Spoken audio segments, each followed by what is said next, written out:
Good morning, ladies and gentlemen. Welcome to another episode of Hard Talk HR. My name is Mihai Nagy. My guest today is an exceptional entrepreneur, Tom van der Lubbe, one of the co-founders of Viisi, a very successful mortgage advisor organization. I asked Tom to join me today to talk about what are some of the key successes for Viisi becoming one of the top or best employer or best organization in the Netherlands in their category. What are some of the ideas that made the organization exceptionally successful in hiring and retaining the best people. I also asked Tom to talk about what's required in order to successfully manage short pressures versus long-term organization success. And lastly, what HR should change in order to become a greater source of value in today's crazy turbulent times. So I hope you will enjoy today's episode. And if you do, don't forget to hit the subscribe button.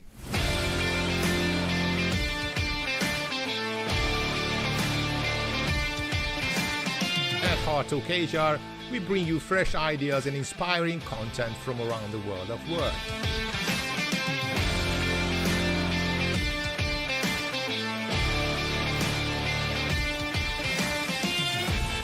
So good morning, Tom. Thank you so much for joining me here on the show. It's such a delight and such a privilege having you here. And the reason why I ask you to join me, because you are one of those really unusual CEOs. I visited your website. I mentioned in my introduction that you are leading Viisi Hypotheken. Your company offers affordable mortgage services. So once I visited your website to get some more insights into your company, it was very unusual. Most organizations use their YouTube channel to create some sort of content which revolves around their service and product, or they use it for straight marketing, but not in your case. Your YouTube channel is full of content about people centricity, about leadership. So why did you decide to dedicate your company's YouTube channel to this noble purpose? First, thanks a lot for the invitation. I'm really looking forward to our conversation. I think it's actually both. So on the website, people who want to have mortgage advice can find a lot of stuff on that topic, which is our business. But around on the YouTube channel, we have a lot of videos, that's correct. And it's about inspiration. And it started very simple by, let's say, putting our own people first in this hierarchy of stakeholders. And we started to invite people also to share their experiences, etc. And then people liked it. And then it became more and more and more and more. So I wouldn't say it was by accident, but we didn't expect it to be so numerous on our channel. Your company has been voted as best employer in Netherlands in 3-4 consecutive years in your category. Can you just share some of the key ideas, some of the pillars why your company is so exceptional when it comes to leading people or having a work culture in your organization? I actually think we are not exceptional. Just to put this, let's say at the start, we really think that, let's say, most small and medium-sized enterprises, they all put their people first because that's the only strategy you can have. So you can't just hire and fire all the time.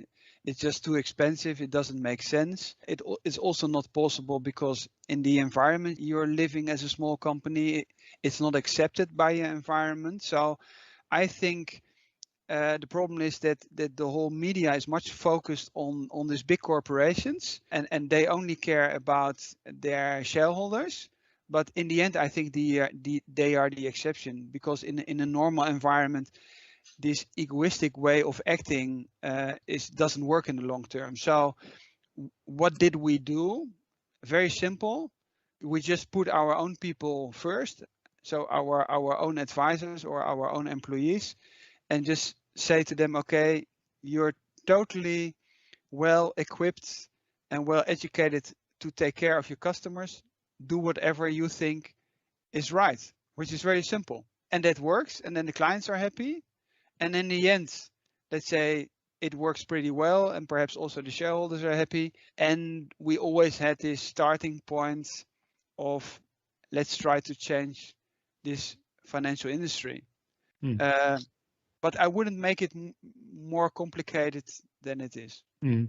So it's very similar to the leadership style of Ricardo Semler at Semco, and we also learned about holacracy. Zappos experimented with this. Are these some of these ideas you're also exploring within your company? Yes, we do a lot.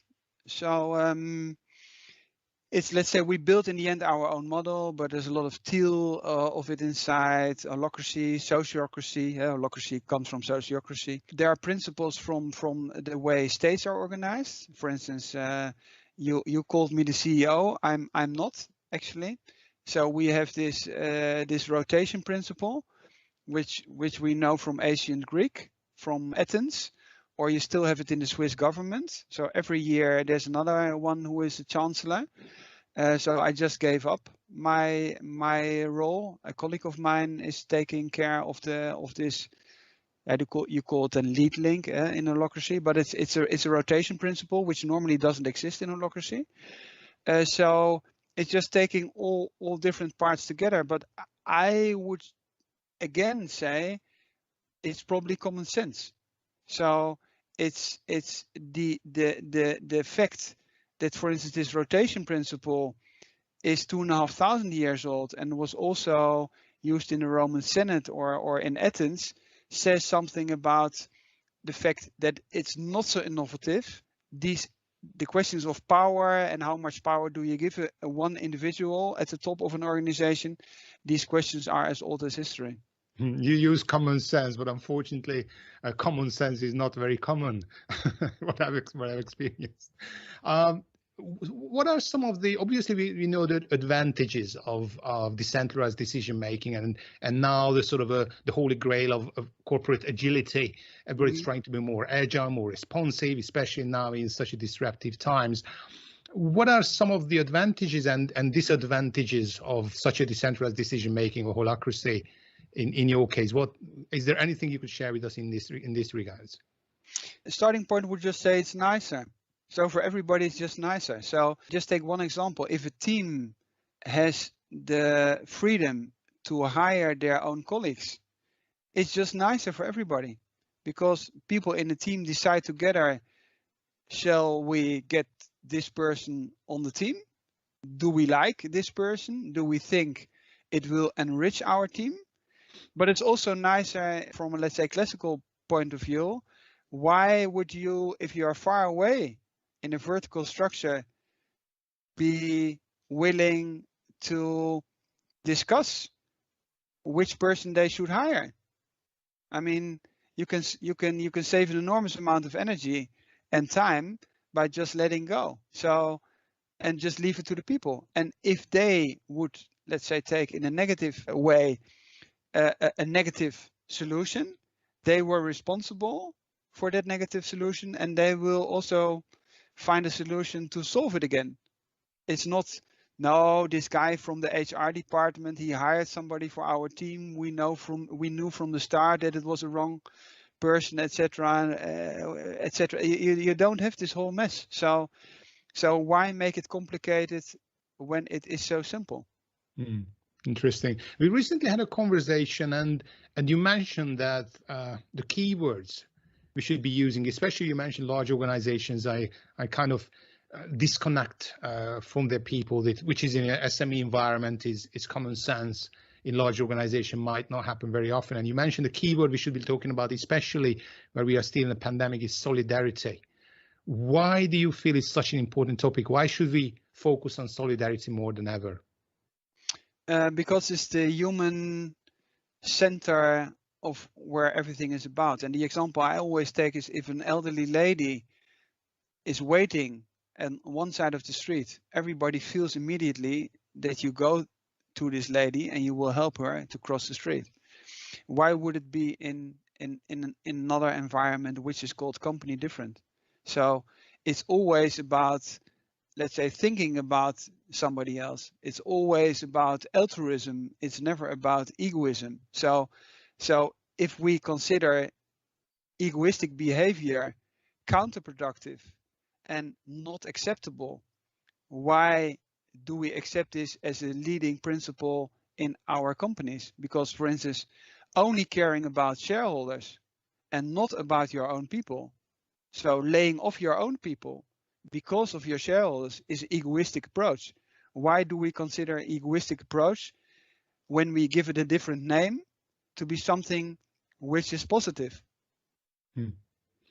Interesting. But isn't it shareholders? I mean, it's interesting that, we need to be more responsible for a greater society, more responsible for our people, and not to satisfy shareholders' need, not focused on them too much.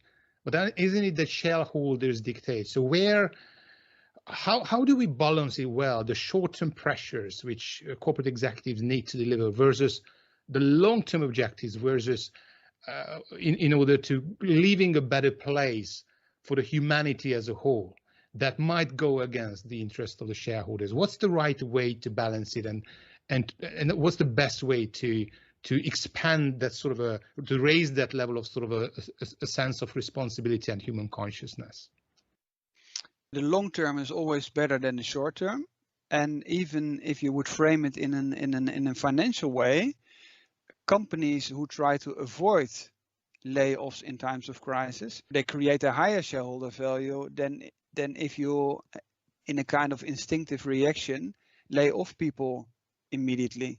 I mean, I wrote an article on this on the Corporate Rebels platform, and there are articles on the Harvard Business Review on that, which is, if you think about it, also very normal. If somebody has worked for you 20 years and you have earned profits 20 years, and then you have 3 or 4 months where business is not doing great, then everybody expects solidarity.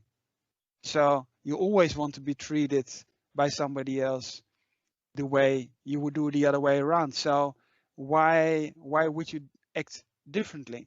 It's only because this human connection is not there anymore. It's somebody who's sitting somewhere at a totally different part of the world than telling a CEO that for short-term reasons, not long-term reasons, for short-term reasons, you can stabilize your share price by giving a kind of signal to those short-term oriented shareholders to lay off people. So only the press release, we will lay off 1,000 people, is in this crazy world, has a function to stabilize your share price. But in the long term, and that's what I say, there's enough research done on that, it has a negative effect. But then this shareholder already has sold the shares again.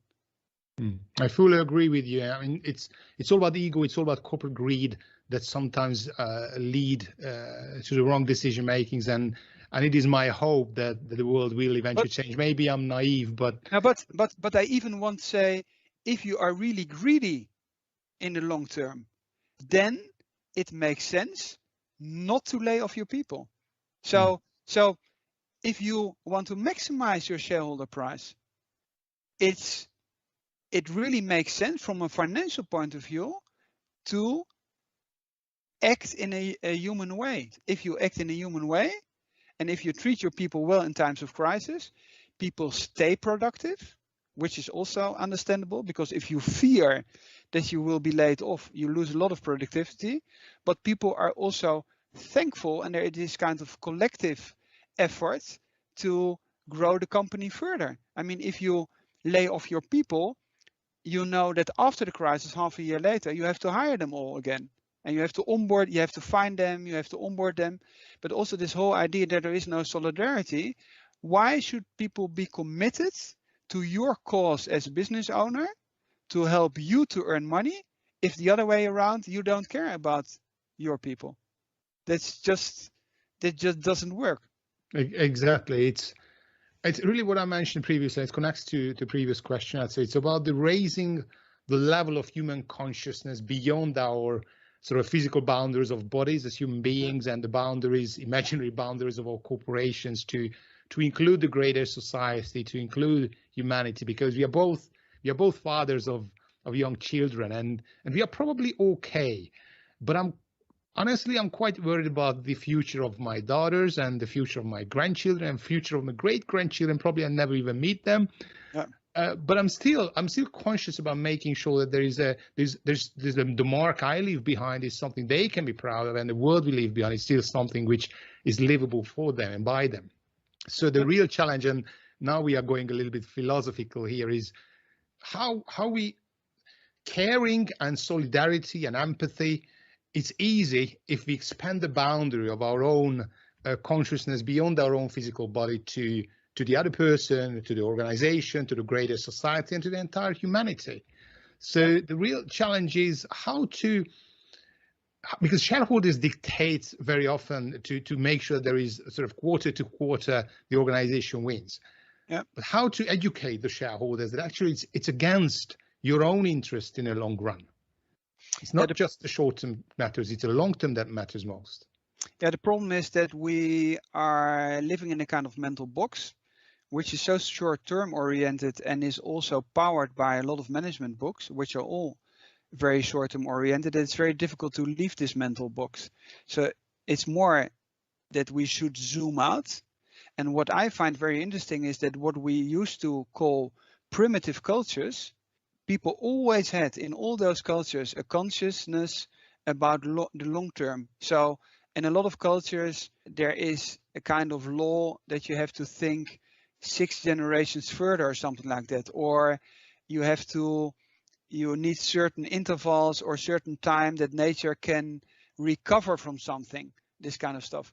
And we think that we are enormously civilized, but perhaps in the end it's exactly the opposite, or at least we should question our own behavior and say, how is it possible that probably 1 or 2 generations in this enormous history we already have is able and also thinks it's their right to ruin this planet and everything which is on this planet with what, let's say, understanding. I mean, how sick are we that we think it's our right to ruin our planet for our children and grandchildren? It's lunatic. It's so absurd. But the people who question this, Greta Thunberg and all those who say, no, little children, they don't understand, and first grow up and first go to school, etc. I mean, that's the absurd kind of theater piece we are all watching. It is absolutely shocking, especially because we have the illusion of progress, illusion of growth, but we are just revolving around the sun anyway. We just go in circles, and we even going down. So if you just, I mean, it's not that we, let's say, it's that we're staying on in the same space. No, let's say in with the speed we are ruining our planet now. There's not much time left. So that makes it even more absurd. Yes, so if we would, let's say, live all 200 years, perhaps our behavior would be perhaps less egoistic, but the way we act, we should assume we don't care, because when the planet is ruined, we don't live ourselves anymore. Absolutely, and it's not about saving the planet, because the planet will be okay. The planet was okay before human beings, the Homo sapiens came here. The planet will be okay long after us. It's not about the planet. It's about humanity, and the solidarity what you mentioned is just so critical to be able to expand this thinking beyond the boundaries of organization, just to be nice to each other in order to save humanity in the long run. Let's jump to a bit more practical as a final question, because many of our listeners and those people watching us, they are HR professionals, they are HR practitioners. I hate the term HR, but still, I mean, the profession was branded this way. So they are in charge of the people function in the organization. And their job is to architect the best people practices so that the organization is enabled to succeed at the marketplace and able to become a better corporate citizen. Just they are in charge of value creation through the people function. So if you were to ask to reshape HR as we know it, to be future ready, as the work as we know it will never come back, and the pandemic has changed a lot of things drastically, what would be some of the advice you would give to HR leaders in order to be a true source of value for people in the organization, for the organization itself, and connecting to previous questions to the greater society, to greater humanity? Okay, 2 things. I think on the one hand, in daily life, it always makes sense to put yourself in the situation of the person you're dealing with. This golden rule principle, treat other people like you wanted to be treated yourself. And that can be very practical. For instance, in our process of applications, we tell people in advance what they will earn in our organization, because an employer is much more powerful than the applicant. And the second thing is that what we touched on before is to decentralize stuff. So the more you decentralize stuff, the more also to take the HR role, you can be much more a coach, and the normal processes can be done much more efficiently in the teams themselves. And it's also much nicer. It's much nicer to walk around all day and ask, what can I do for you? Can I help you? Can I support you? It's much nicer than doing all this administration stuff and telling teams, I hired this guy, or we wrote this piece of text to put online, etc. And let the people do them themselves.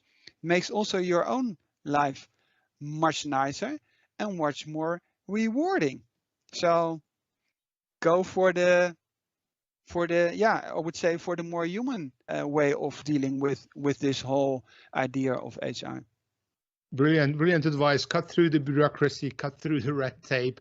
Let machines do it. Now digital and machine is here to help organizations and help HR to free up time from these administrative tasks to become more people-centric and really just stay humane and expand solidarity across the organization and even beyond that, to have a greater impact, greater value creation in the long run. Tom, thanks so much for joining me this morning. You are on the LinkedIn, so if people would like to get in touch with you to get further information, what is the best way to get in touch?